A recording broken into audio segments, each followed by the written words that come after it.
All right, so we're back with the Red Glove interview series. This evening with Alexandra Aleksic, female entrepreneur that has a very, very exciting company that you will hear about very, very soon. And I met Alexandra while doing the same business a couple of years ago in direct sales.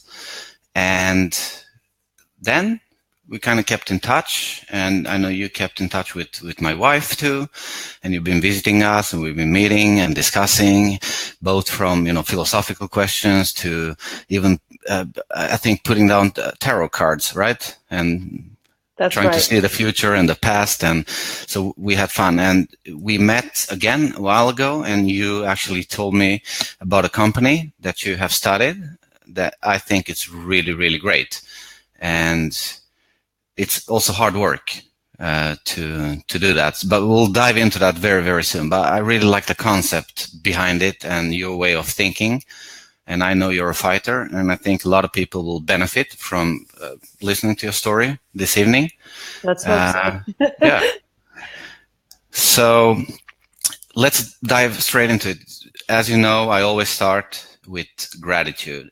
I think that is the foundation of everything, because it forces you to think in a special way, and it actually forces you to think about the things that are already working in your life, which is something that we don't pay enough attention to, because we always strive for the next thing and the next goal and, more sun or stuff like that. But we do have a lot of things that are actually working. So my first question in the interview is, which 3 things are you most grateful for right now? Well, I think I would have to say my daughter. I mean, she's my magic. She's my life. And it's pretty interesting that once you get kids, you kind of realize what life is about. You think that you know, but it's first when you have kids, I think, that you really kind of have the wake-up call and realize that you are kind of able to just wipe your own life out in a blink of an eye without even thinking if the question was between me and my daughter. So it's a really fantastic feeling. So I have to say, Isabel. Okay. Second of what I'm most grateful for is, I think, my health. Really important. I think if you have that, you have almost everything. And we have so many wishes. When you're healthy, you want to do that. You want to travel. You want to get rich. You want to do a lot of things. And then when all of a sudden, if you have a cold, you realize, oh my God, my nose is running and I have fever and I just want to be well. And then you only have one wish.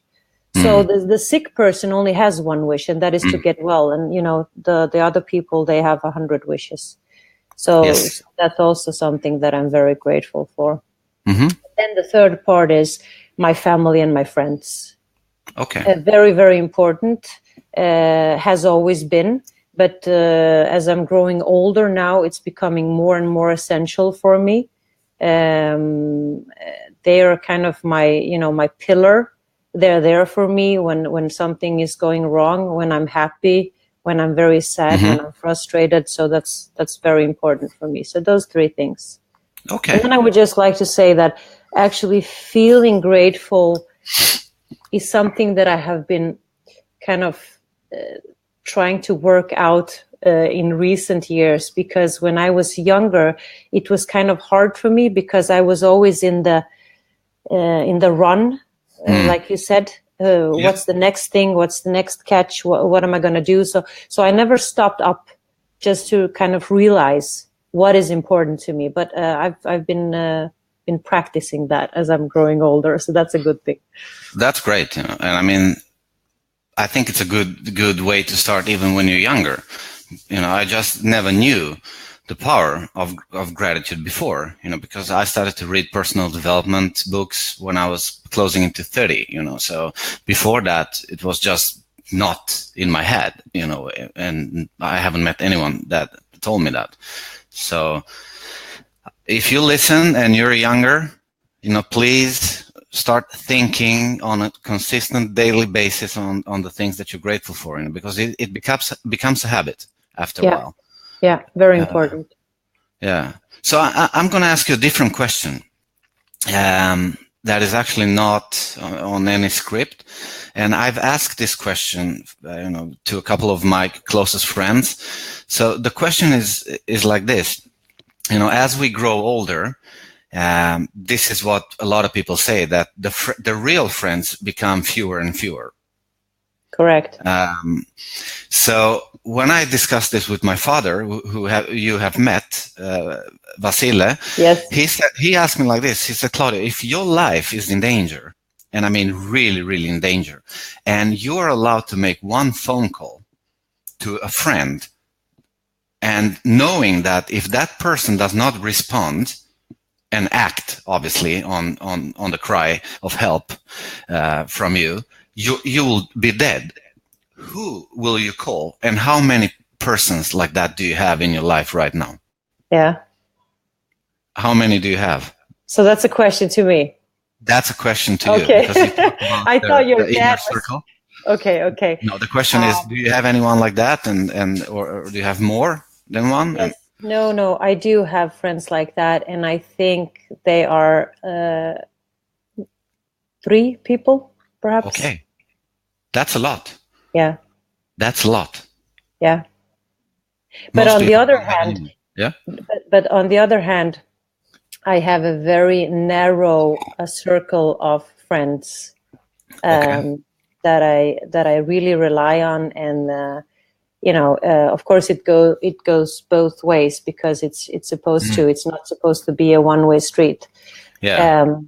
And that is, it's good, of course, to have it that way, because I chose to have it that way. But sometimes I also wonder if it's the right way, because I've always done it like that, had a narrow circle of friends, while I have other friends growing up. I mean, when we were 15, 20 years old, they had 40 friends, 50 friends, and I had 5, Okay, then. So even then I had a very narrow circle, which means that if you start with a very narrow circle, going forward after a few years, they start dropping off. Yes, they do. If you start with I did, maybe, I don't know, 15, 20, it's irrelevant. Then, after a couple of years, there were only a couple of them left. Yeah. So sometimes I think back and I think maybe I should have started with a larger pool, kept friends for whatever reason, some of them just talking about the weather, some of them, having deeper conversations, but just to have a greater, exactly. Yeah. So, that's interesting. That's an interesting theory. Yes. To have a lot of friends and then to see who sticks after a lot of years. True. But then I asked myself, Alex, would you have preferred, if you could turn back time, would you have done it that way? And the answer is always no, because I still wouldn't just engage just for the sake of engaging, just for the sake of volume.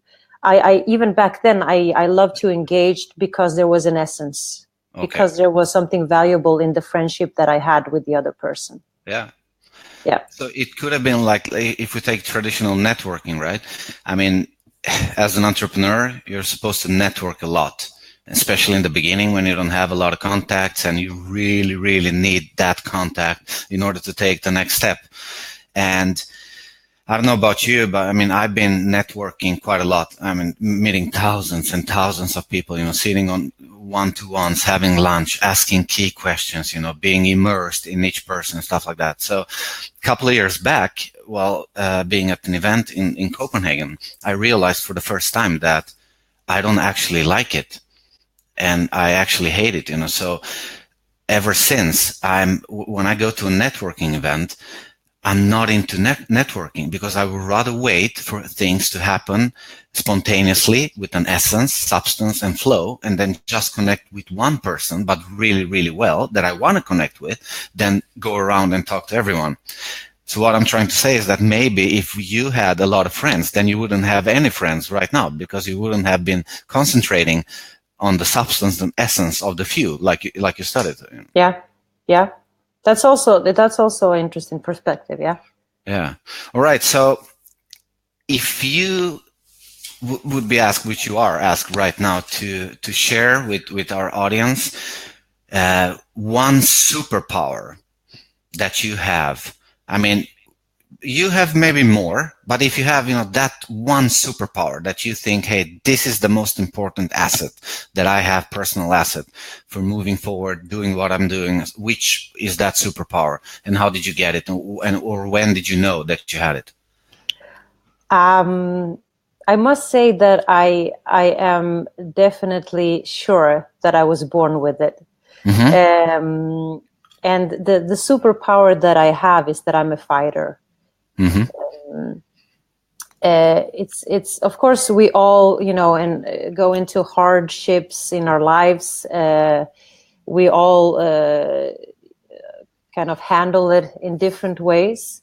Mm-hmm. But it's kind of the way that I react to different difficult situations is that I have some kind of, I don't know, a V8 engine that just turns on, but it's not the V8, it's like V36.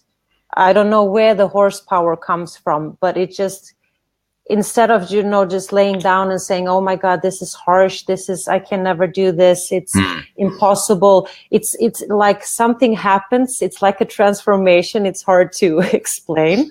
And I've wondered many times, like, where it comes from. It just is there. And it just, there is like nothing in the world that can keep me away from getting where I want to go, coming over something that is very hard or going through a hard situation. So it's just like some kind of secret, I don't know, engine that I have with turbo power that gets turned on. So that is. But when did you know? When did you know that you had that superpower? I think I've had it even since I was very little. I think it started with when I was 10. My parents had a car accident. So my mom was actually paralyzed from the waist down. So she's been in a wheelchair for 30 years now. And I remember, when that happened, it kind of, you grew up over a, I don't know, millisecond. Yeah. So I was 10 at that time. And I think overnight I became 20. So I think in somewhere in between, in coping with that, I think I just acquired it somehow, or I had it in me, but it kind of came to show.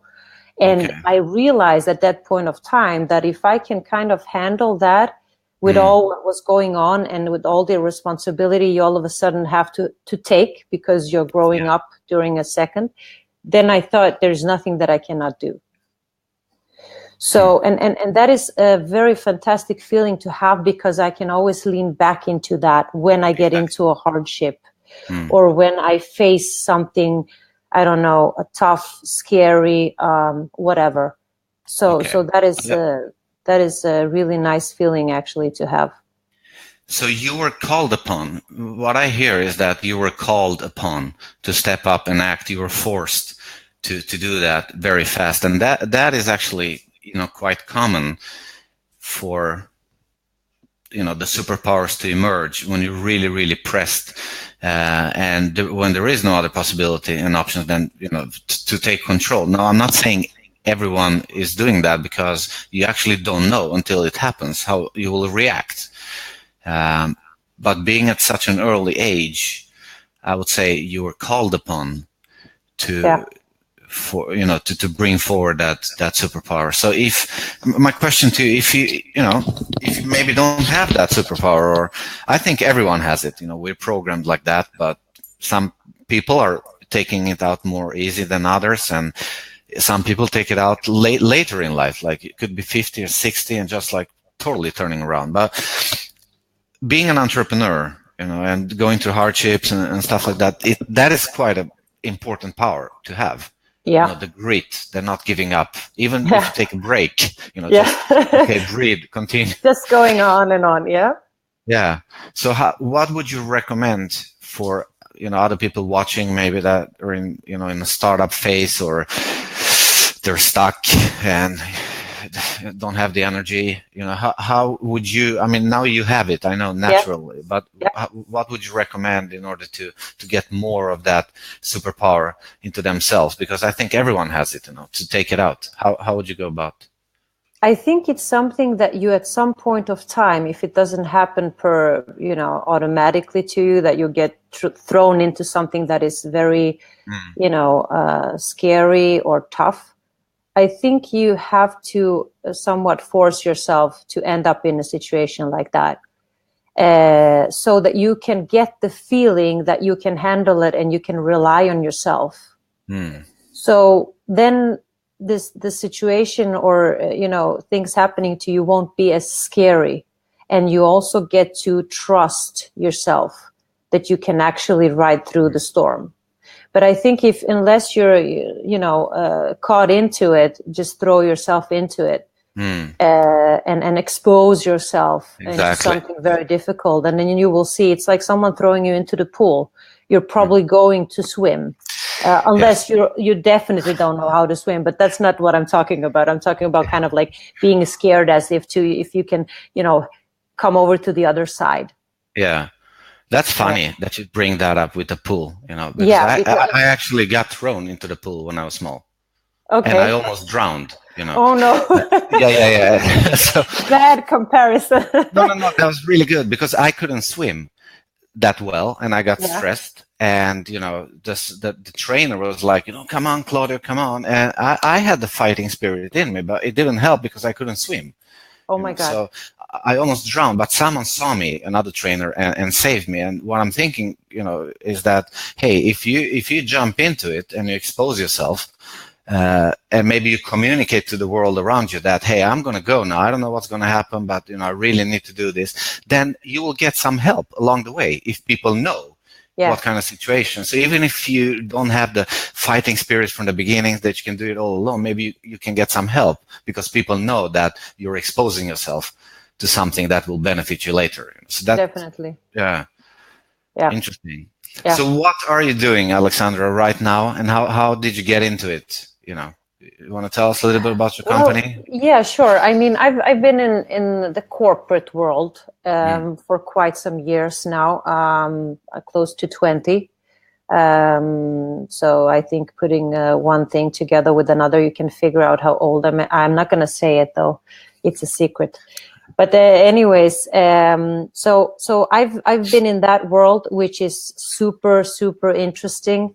I have learned so many things along the way, and I don't think that I would kind of change it for anything. But somewhere along the line, I've always known that I was going to do something different to kind of put my own fingerprint on it, to be able to have free hands, own mandate, to create a little haven, in the way that I want to have it.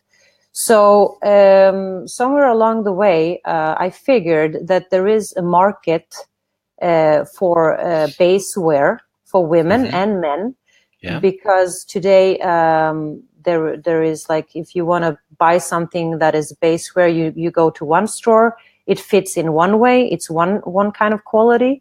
Then you go to another, it fits in another way, and it's second quality. So you can't really go to one place where you know that you will get a consistent quality and consistent, pricing and fit and everything else. So kind of, I was thinking, well, why don't I start my own fashion house? So that's what I did. And I did this together with a partner. So the two of us are running a company called LiliAlex, which is also our brand. And that was a scary shit, actually, starting my own company, because, I had a boss once, and he said, Alex, you're really good at a lot of things, but you are super good at tying your shoes and not starting to run. Okay. And that kind of has, been stuck in my head what he said, because I think that's something that a lot of us do. We think about, we have a concept, we have an idea, we have maybe a fear, I don't know, whatever, but we never jump into it. Again, the crazy pool that I talked about, you just have to do it. And so I did, and we launched by the end of last year, and now we are launching in Europe, and we have a contract with Amazon. And we are soon to be found in a few boutiques in the south of Sweden. Okay. So hopefully, slowly but securely after that, if the market sees us in the same way as we ourselves do, it's going to be a success. Awesome. And it's online too, right? So you can handle buy products. And which countries? Like, let's say if I'm in, I don't know, Iceland, or can I order products right now? Or Sure. It's the whole of Europe. Okay. Yeah. The whole of Europe right now. But do you have plans of maybe have it like worldwide afterwards, or? Oh, definitely. Yeah, definitely. So we're going to go global, but we're starting small. I think that's a wise thing to do. Yeah. Great. And we will post a link. I actually saw the clothes and felt them, and that is definitely something that I would wear, because they're smart casual. They're very, very, flexible, on you, and it looks really good with a suit, I think. And I don't really like shirts to feel like a penguin, when I, if I must, but that's very, so I like a t-shirt or something, stretch on this. I think that's really cool, even for the guys, so we will post a link where people can actually check them out. Cool. So, okay, let's move on. What is your definition of success? And I'm going to keep asking this question, because it keeps coming to me. The success history around us, chasing success, get successful. And most people that I talk to, if I ask them what is success for you, they don't know, because they never thought about it. It's just like, but I want to become successful. But what does it mean for you? Because it's very individual. So how would you define success for you? Success for me is being content, feeling that you are in a place where you're happy with yourself, you're happy with the way, or how can I say, the path that you're walking, the goals you're working and walking towards. And I think that is a very, very subjective and individual definition, and I really do believe that it should stay that way, because success varies so much. Your definition is in one way, mine is in another, so there isn't kind of like this magic formula for, this is, equal success, like this. It's a matter of, reaching into yourself and feeling that, okay, this is what I'm happy with. This makes me content and fulfills me, in a sense. That's success for me. I like that you use the word fulfill, because that is a very strong word. You can be successful, but it doesn't have to mean that you're fulfilled. True. And the same thing with children. I don't have children yet. I'm looking forward to have soon, but I'm seeing, a lot of parents that I'm observing that are really doing everything for their children, but that they're not fulfilled, because per definition, you cannot be fulfilled. You can just do it by yourself, not necessarily through other objects or things. You can be happy and content, so I really like that you use that word, fulfill. Okay, so what was, if you think back, what was a turning point in your life? Something that, actually made you take another trajectory or think in a different way? Do you have any happenings like that you would define as a turning point? I don't think I have like a big major one. I mean, I have the one that, you know, my parents' tragical accident was, of course, a huge turning point. Yes. And affected me in so many ways that I don't think that I can even describe half of them. And then, of course, we, you know, go through different phases in life, and we, you know, meet different people and so on. But I don't think that I can recall any other kind of like big, you know, aha or eureka, or this is where it happened, that I can kind of like pinpoint. It's been mostly, I think, a transformational journey for me. Okay. Okay. Yeah. All right. But one turning point was the thing with your parents, right? The accident. Definitely. Yeah. And sometimes it's enough. It's not like we need to search for more turning points. You know, it's, you know, one suffice. You know what I mean? Yeah. That's true. And then, you know, along the way, I mean, people come into our lives, people leave our lives. Yes. That's also turning points. So yeah. Yeah. Okay. Let's move on. Now, what do you spend a big chunk of your money on? Please share with the audience. The truth and nothing but the truth. Oh, God. Well, you know, I am a kind of like a life indulger. You know, I like the nice life. I like to travel. I like to go to nice places, eat nice food. So I think it's recreational, most of the things that I do, where I spend my money. And then, of course, but this is not, well, it's somehow volunteer, but not really. And my car, because that hurts a lot. But then again, I don't have too many other sins, so I like to drive fast. Yeah. So I always comfort myself that I'm allowed to have this car, and it's allowed to sometimes cost a little bit too much. It is a nice car, though. Yeah. Thank you. Yes. I have to give you that. And I mean, even inside, it's not just the car, you know, but it's just like it's really nice to to drive. So that's how I willingly and unwillingly spend my money.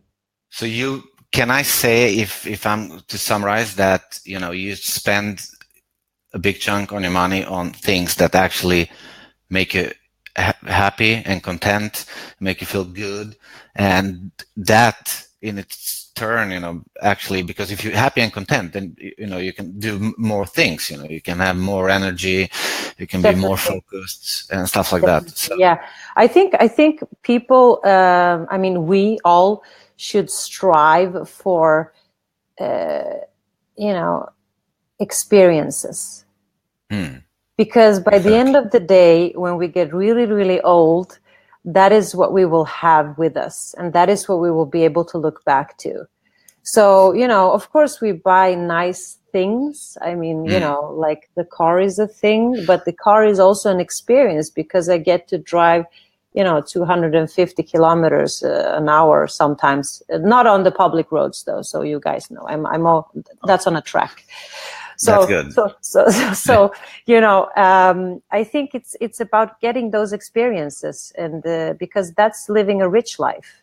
It is. So it's not, you know, the money that you have if you have 2 villas or, you know, 5 boats. It's about what you're experiencing, and of course, being able to and being blessed to be able to be with people you love and people that love you. So that's important. And if you don't trust what Alexandra just said about the experiences, just think of someone that is older in your life. Don't they talk a lot about things that happened? And they have a lot of stories. Oh, when I was a little bit younger, and when I did that, you know, so that is proof, you know, that what you're saying is totally legit, you know. Yeah. All right.